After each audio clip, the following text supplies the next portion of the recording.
शिव, शंभु, महाकाल, विश्वेश्वर, विश्वनाथ और रुद्र, ये सभी इन्हीं के नाम हैं। तो आप सभी को पता है कि काशी विश्वनाथ कॉरिडोर का अभी हाल ही में उद्घाटन किया है और यहां पर इसके इतिहास के बारे में मैं आपसे बात करूंगा और साथ में कॉरिडोर का आपको पूरा मैप भी समझाने वाला हूं। दरअसल इसकी शुरुआत यहां से नहीं होती है, यह कहानी बहुत पुरानी है और इसकी शुरुआत होती है वेदों और पुराणों से। इसी तरीके से एक है स्कंद पुराण, और स्कंद पुराण कहा गया है स्कंद के द्वारा अगस्त ऋषि मुनि को। जब स्कंद अगस्त ऋषि मुनि को बता रहे थे स्कंद पुराण के बारे में, तो उसी में इन तीन चीजों का उल्लेख किया गया। काशी का भी उल्लेख किया गया, विश्वनाथ मंदिर का भी उल्लेख किया गया है। उस टाइम पर इसको अविमुक्त के नाम से भी जाना जाता था। और तीसरी चीज ज्ञानवापी कुएं का भी उल्लेख किया गया है। अब ये ज्ञानवापी कुआं क्या है, यह रहस्य भी मैं आपको यहां पर बताने वाला हूं। तो बिल्कुल शुरू से शुरू करते हैं। जैसा कि हम सभी को आज के दौर पे पता है कि हमारे 12 ज्योतिर्लिंग हैं, लेकिन आमतौर पर ज्यादा लोगों को सही बात नहीं पता है। टोटल दरअसल 64 ज्योतिर्लिंग हैं।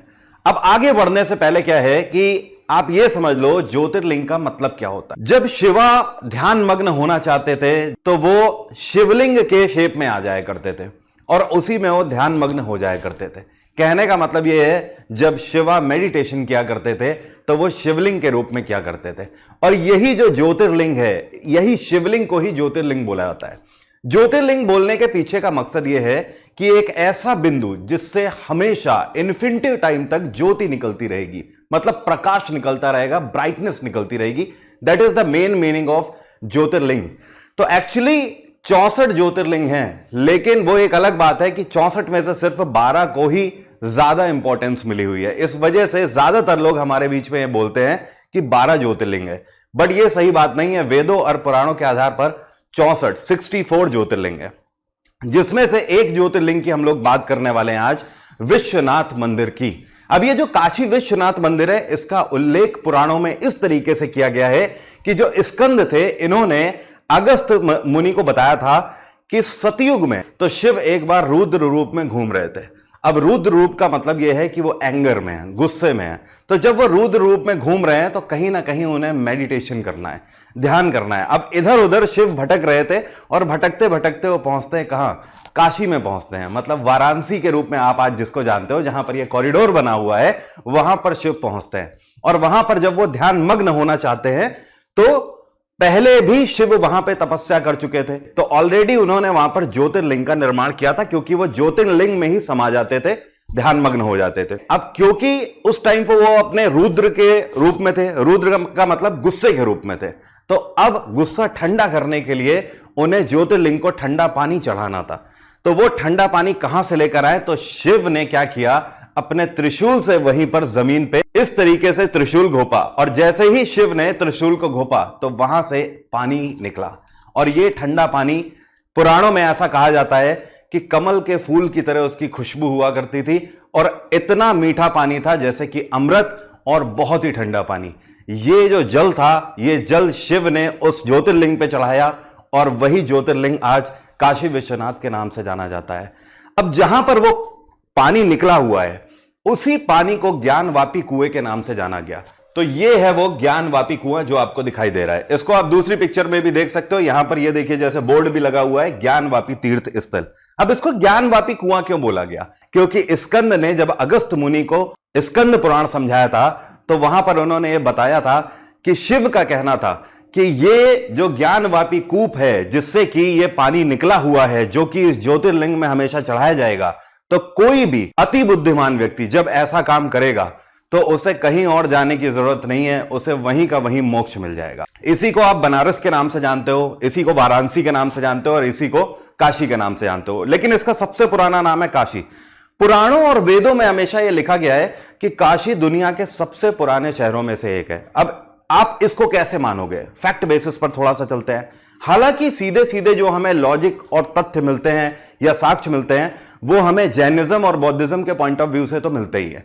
क्योंकि जब पार्श्वनाथ थे 23वें तीर्थंकर, और उसके बाद जो 24वें तीर्थंकर हुए हैं महावीर स्वामी, दोनों के टाइम पीरियड पे, मतलब आपका कहने का मतलब यह है कि 10th और 19th century of before Christ में भी काशी शहर का उल्लेख किया गया है। तो इससे हमें यह पता लगता है कि लगभग ये कितना पुराना है। साथ में बौद्धिज्म में भी हमें काशी के होने के साक्ष्य मिलते हैं। इसके अलावा और थोड़ा सा अगर आगे आ जाए तो 600 एडी के आसपास एक चाइनीज ट्रैवलर हेनसांग भारत आया था, और जब वो भारत आया तो उसने अपने लेखों में भी काशी का उल्लेख किया है, और इसमें लिखा हुआ है कि काशी की उस टाइम पर आबादी काफी ज्यादा हुआ करती थी। इस तरीके से उसने काशी के बारे में लिखा है और काशी के मंदिरों का भी उल्लेख किया हुआ है।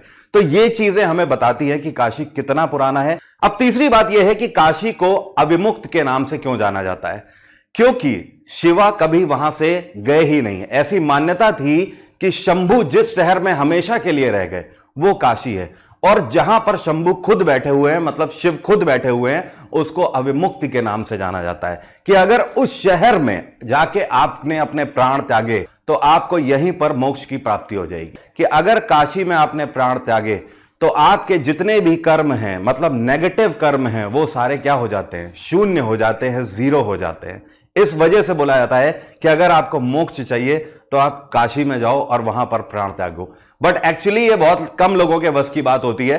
बहुत बार ऐसा देखा हुआ है, हर साल हजारों लाखों लोग वहां पर प्राण त्यागने के मकसद से जाते तो हैं अपने आखिरी टाइम में, लेकिन ऐसा हो नहीं पाता है। कहीं ना कहीं डेस्टिनी उनको उस शहर के बाहर ले जाती है। बात करते हैं इतिहास की। सबसे पहली बार इस मंदिर को जो क्षति पहुंचाई गई थी, ये 1194 में जब मोहम्मद गोरी ने बैटल ऑफ चंदावर किया था, जयचंद को हराया था कन्नौज में। उस टाइम पर पूरे नॉर्थ इंडिया में तोड़फोड़ और लूटपाट करी जा रही थी। उसी टाइम पीरियड पे मोहम्मद गोरी का जो कमांडर था कुतुबुद्दीन ऐबक, उसको गोरी के आदेश पर यहां पर तोड़फोड़ करने के लिए भेजा गया था। तो यहां पर कुतुबुद्दीन ऐबक के द्वारा इस मंदिर को तोड़फोड़ करी गई और पूरे तरीके से लूटा गया, पहली चीज। उसके बाद लगातार जैसे ही कुतुबुद्दीन ऐबक की मृत्यु हो जाती है 1210 में, लेकिन जैसे ही तुगलक वंश आता है तो फिरोज शाह तुगलक के द्वारा यहां पर फिर से तोड़फोड़ करी जाती है। इस मंदिर में आप तोड़फोड़ के कुछ साक्ष्य इस तरीके से देख सकते हो।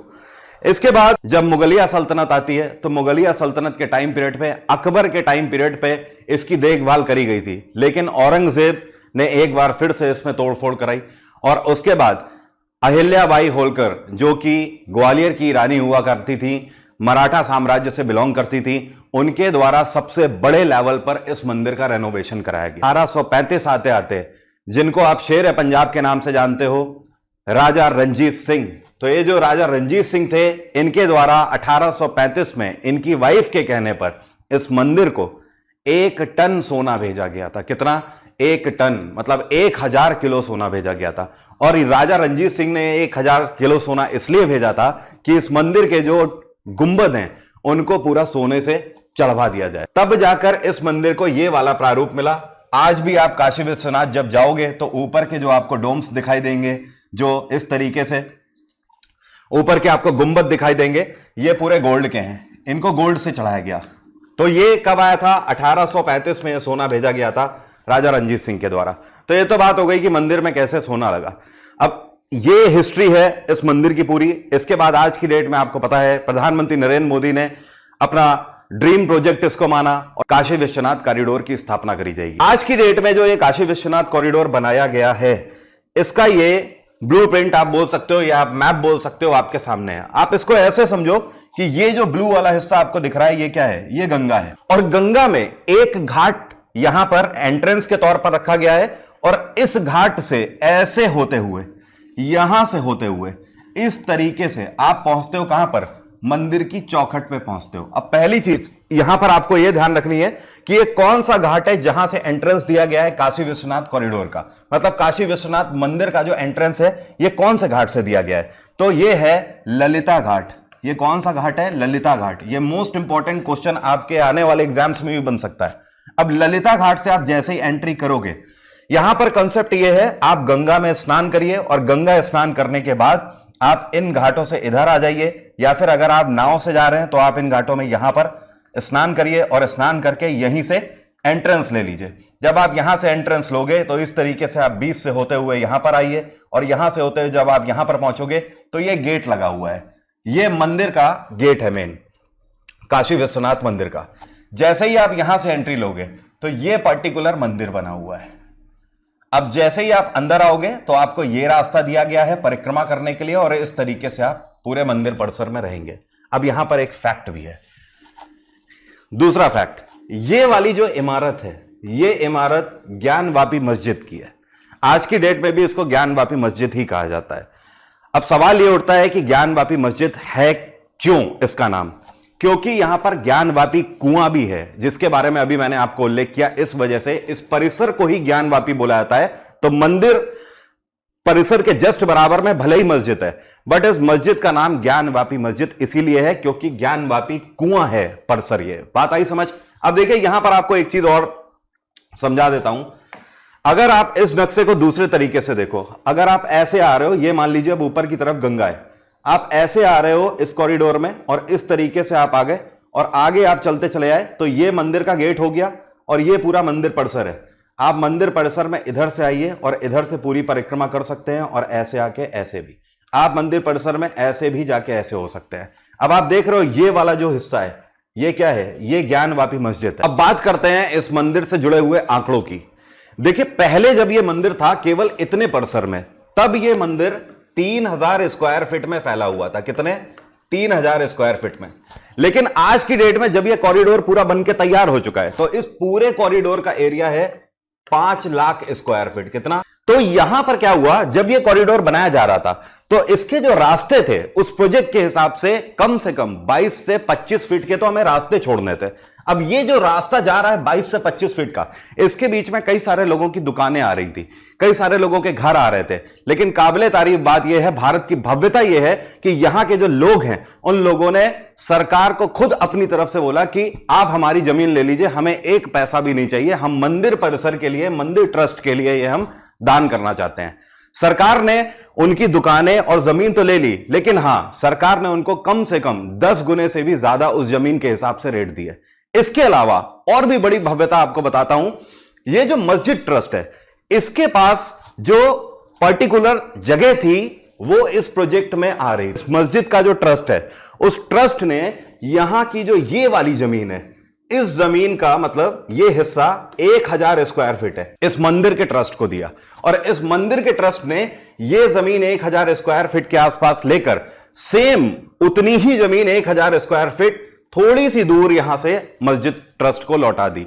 तो यहां पर आप देख रहे हो, that's why it is known as incredible India.